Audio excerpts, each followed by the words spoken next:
실밥이 뜯어진 운동화 지퍼가 고장난 검은 가방, 그리고 색 바랜 옷. 내가 가진 것 중에 해지고 낡아도 창피하지 않은 것은 오직 책과 영어 사전뿐이다.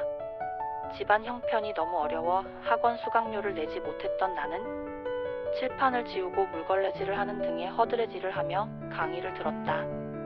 수업이 끝나면 지우개를 들고 이 교실 저 교실 바쁘게 옮겨 다녀야 했고, 수업이 시작되면 머리에 하얗게 분필 가루를 뒤집어 쓴 채 맨 앞자리에 앉아 열심히 공부했다. 엄마를 닮아 숫기가 없는 나는 오른쪽 다리를 심하게 절고 있는 소아마비다.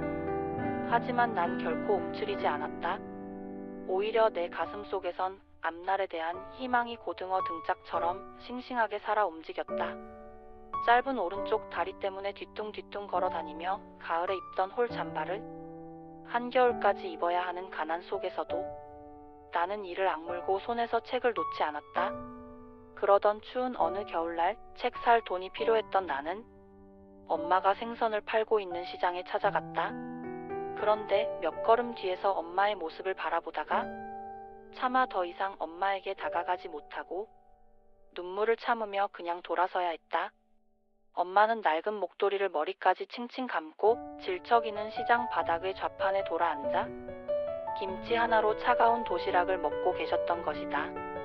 그날 밤 나는 졸음을 깨려고 몇 번이고 머리를 책상에 부딪혀가며 밤새워 공부했다.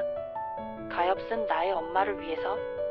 내가 어릴 적 아버지가 돌아가신 뒤 엄마는 형과 나 두 아들을 힘겹게 키우셨다.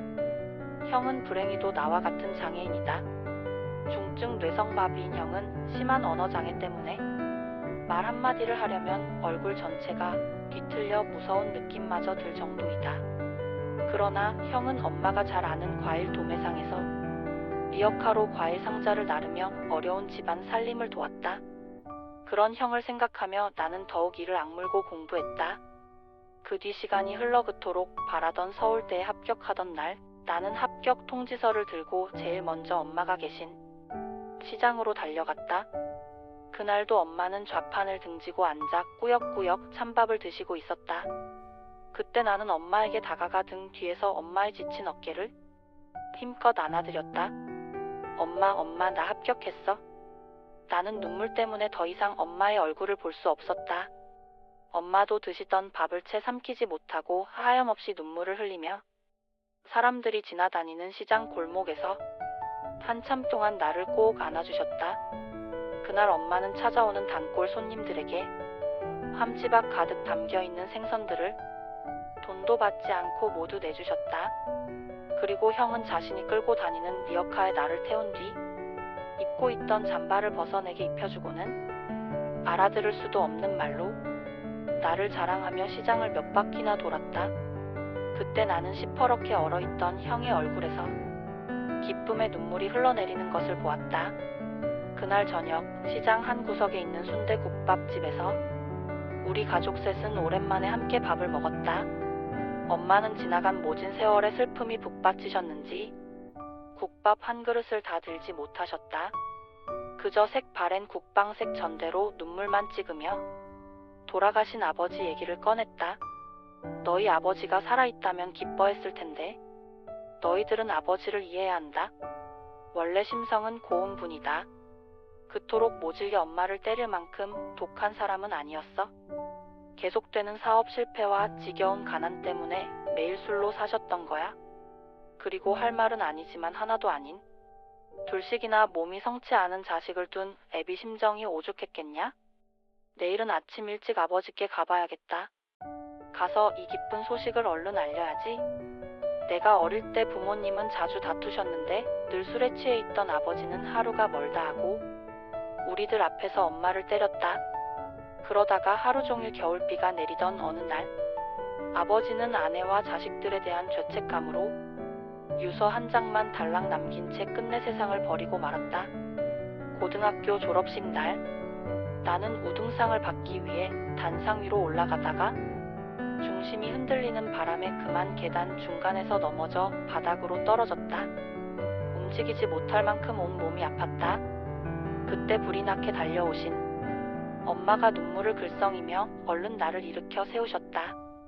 잠시 뒤 나는 흙 묻은 교복을 털어주시는 엄마를 힘껏 안았고 그 순간 내 등 뒤로 많은 사람들의 박수 소리가 들려왔다. 새벽부터 늦은 밤까지 도서관에서 공부하다가 컵라면으로 배를 채우기 위해 매점에 들렀는데 여학생들이 여럿 앉아 있었다. 그날따라 절룩거리며 그들 앞을 걸어갈 자신이 없었다. 구석에 앉아 컵라면을 먹고 있는 내 모습이 측은해 보일까봐, 그래서 혹시 나도 모르게 눈물이 나올까봐 주머니 속에 동전만 만지작거리다가 그냥 열람실로 돌아왔다. 그리곤 흰 연습장 위에 이렇게 적었다. 어둠은 내릴 것이다. 그러나 나는 그 어둠에서 다시 밝아질 것이다. 이제 내게 남은 건 굽이굽이 고개 넘어 풀꽃과 함께 누워 계신 내 아버지를 용서하고 지루한 어둠 속에서도 꽃등처럼 환히 나를 깨워준 엄마와 형에게 사랑을 되갚는 일이다. 지금 형은 집안일을 도우면서 대학 진학을 목표로 열심히 공부하고 있다. 아무리 피곤해도 하루 1시간씩 큰 소리로 더듬더듬 책을 읽어가며 좀처럼 나아지지 않는 발음에 대한 희망을 버리지 않은 채 오늘도 나는 온종일 형을 도와 과일 상자를 나르고 밤이 되어서야 일을 마쳤다. 그리고 늦은 밤 집으로 돌아오는 버스 안에서 어두운 창밖을 바라보며 문득 앙드레 말로의 말을 떠올렸다. 오랫동안 꿈을 그리는 사람은 마침내 그 꿈을 닮아간다는 너무도 아름다운 말이다.